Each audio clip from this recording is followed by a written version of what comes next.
In kaka Midusa Albert nyiswani to do bed makosa mar Kengen mar KPLC koso mar KETRACO nyiswani to ma dibedi nen makosa mar ng'awa eloi kaka Midusa eloi kaka Midusa ing'ene seche moko inyalo mana ng'eyo adiera ka ine jikon kama ilose kama itede tienda ni kama giluongo ni system no joma operate giluongo ni system operate ema ong'e adieri mar gima notimore but an kaka nene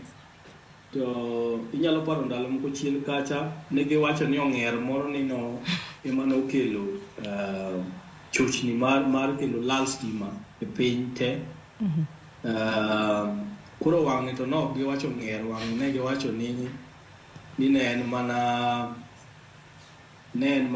Lake Turkana mana chong ng'ado teko but anaparo ni nitiere mix up mantie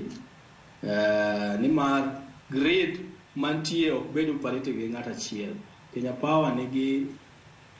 nigi lines mo part ma operate, KETRACO be nigi parts mo operate. Koro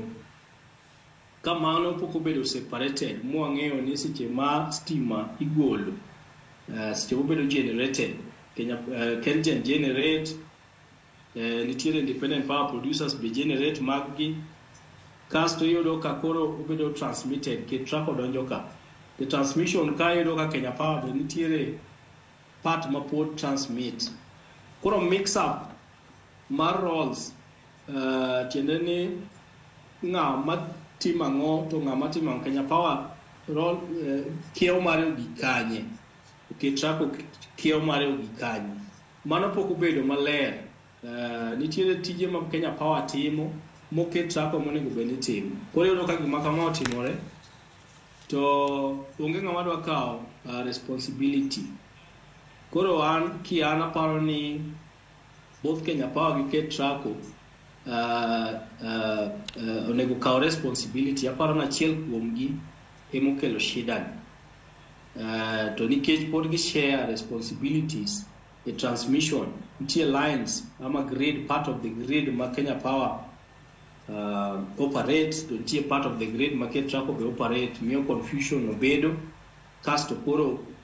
iyudo ka seche moko koro ginya blame ong'er kata gi blame this time round koro ne gi blame Lake Turkana wind farm.